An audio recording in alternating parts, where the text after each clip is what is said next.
Outra questão também que o professor menciona lá é que em Judas, verso 9, quando fala de Moisés contendendo com Miguel pelo corpo de o diabo contendendo com Miguel pelo corpo de Moisés, então corrigindo, em Judas, verso 9, fala do diabo contendendo com Miguel por causa do corpo de Moisés. Assim diz o verso 9. Eu vou ler para você. Contudo, o arcanjo Miguel, quando contendia com o diabo e disputava a respeito do corpo de Moisés, não atreveu a proferir juízo infamatório contra ele. Pelo contrário, disse, o Senhor te repreenda. O argumento do professor Tales é o seguinte: jamais Miguel poderia ser a Cristo, porque como é que Cristo não ousaria proferir juízo infamatório contra o diabo? Jesus Cristo é aquele que disse, em meu nome expulsarei demônios. Como ele não teria então autoridade para proferir juízo contra o diabo? Professor, temos que levar em consideração três coisas aqui. Em primeiro lugar, aqui não diz que Miguel não atreveu a proferir juízo contra o diabo. Fala que ele não atreveu a proferir juízo infamatório. O que significa isso? Ele não perdeu tempo em ficar xingando o diabo, debatendo com ele. Antes disse apenas, o Senhor te repreenda. Esse é o primeiro elemento. O segundo elemento que nós devemos levar em consideração é que esse texto aqui deve ser lido à luz de Zacarias, capítulo 3, verso 12.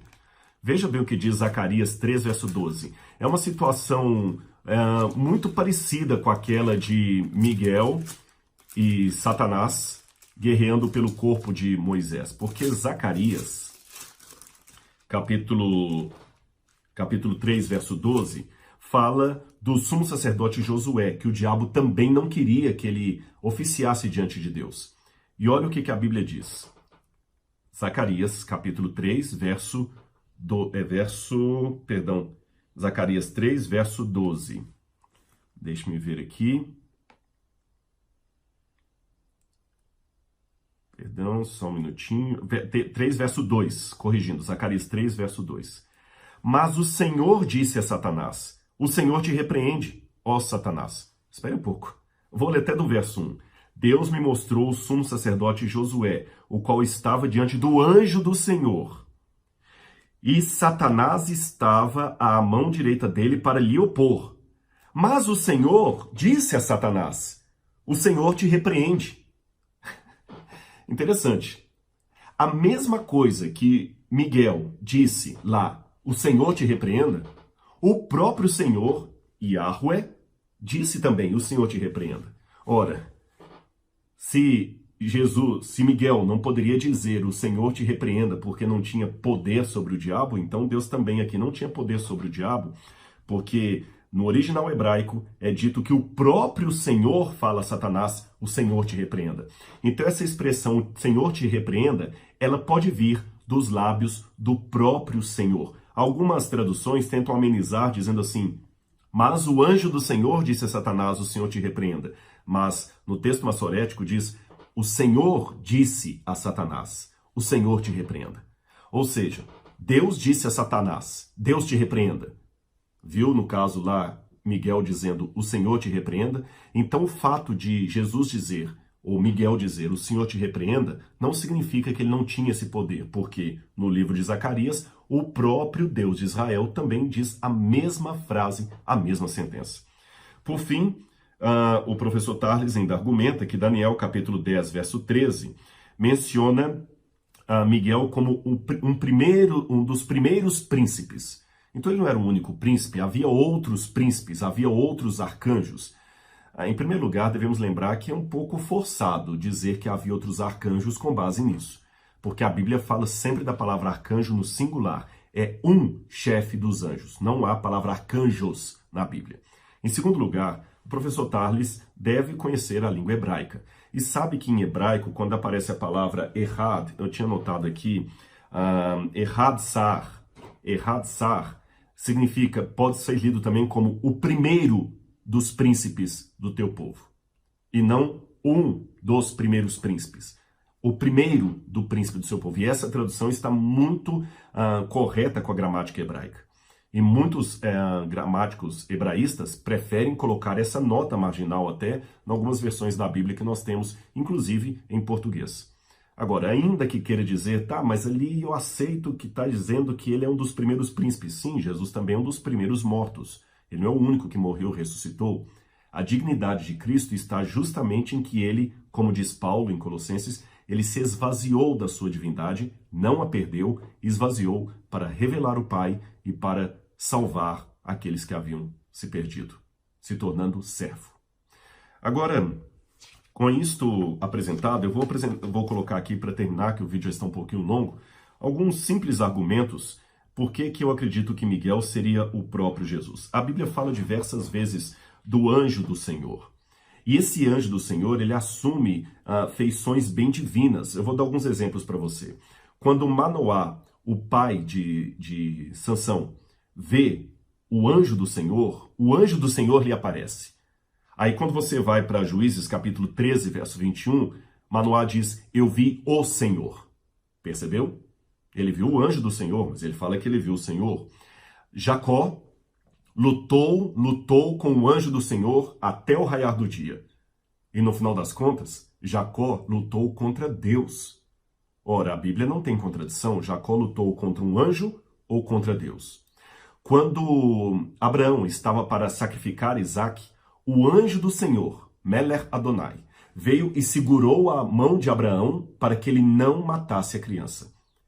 E esse mesmo anjo do Senhor disse, agora eu sei, Abraão, que você é fiel porque não me negou o teu único filho.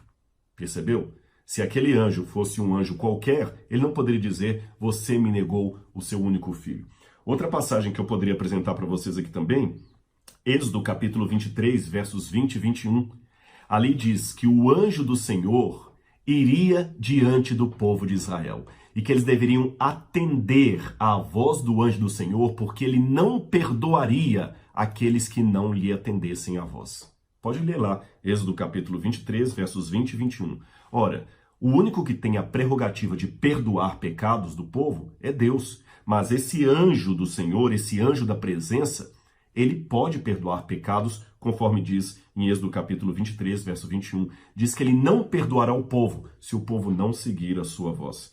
Outro exemplo que eu podia dar também, Isaías 63, verso 9, fala do anjo do Senhor como aquele que salva e redime. Mas nenhum anjo pode salvar ou redimir. O único que salva e redime é o Messias. Mais uma passagem. No livro de João, capítulo 5, verso 25, é dito, Jesus fala que chegará o dia em que os mortos ouvirão a voz do Filho de Deus e ressuscitarão. Então eu acredito que na ressurreição da carne, os mortos ouvirão a voz de Cristo, a voz do Filho de Deus. Mas quando eu vou para 1 Tessalonicenses, capítulo 4, verso 16, ali diz que ao ouvir a voz do arcanjo, os salvos ressuscitarão. Mas eles ouvirão a voz do arcanjo ou a voz do Filho de Deus? Quem produzirá a ressurreição? Jesus ou um arcanjo? Ou seria Jesus e o arcanjo o mesmo? Além disso, como eu falei com vocês, Paulo explica muito bem o que significou esse fato de Cristo parecer tão pequeno.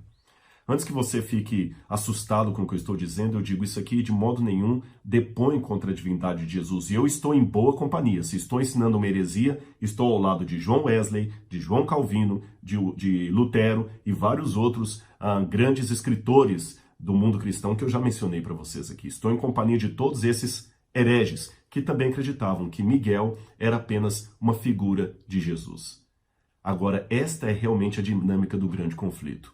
Que Jesus, mesmo sendo Deus, não ficou agarrado ao fato de ser Deus.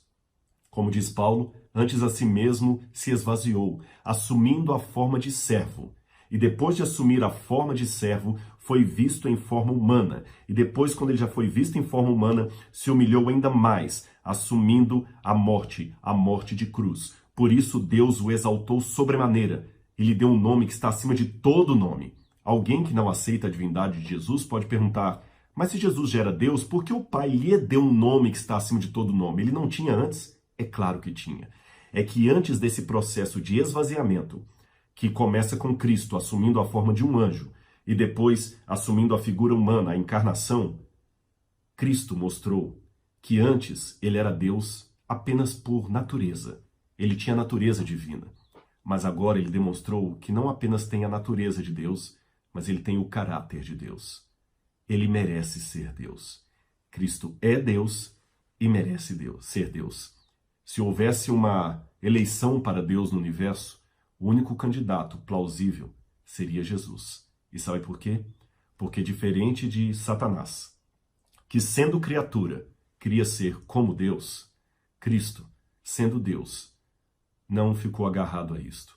Assumiu a forma de servo, para revelar a divindade e para nos salvar. É por isso que o nome Miguel, que aparece em Apocalipse, é a maior refutação ao que a serpente havia dito. Apocalipse capítulo 12 fala de Miguel e seus anjos, que lutam contra o dragão, a antiga serpente. A antiga serpente que no Éden dizia, vocês serão iguais a Deus. Interessante que Miguel significa, ninguém é igual a Deus. Ele é inigualável. É o autor da nossa vida. E por isso eu rendo a Ele todos os meus dias e todas as minhas forças, agora e para sempre. Que Deus abençoe você e sua família. E muito obrigado por ter estado comigo nesse estudo da Bíblia Sagrada. Um abraço, até logo.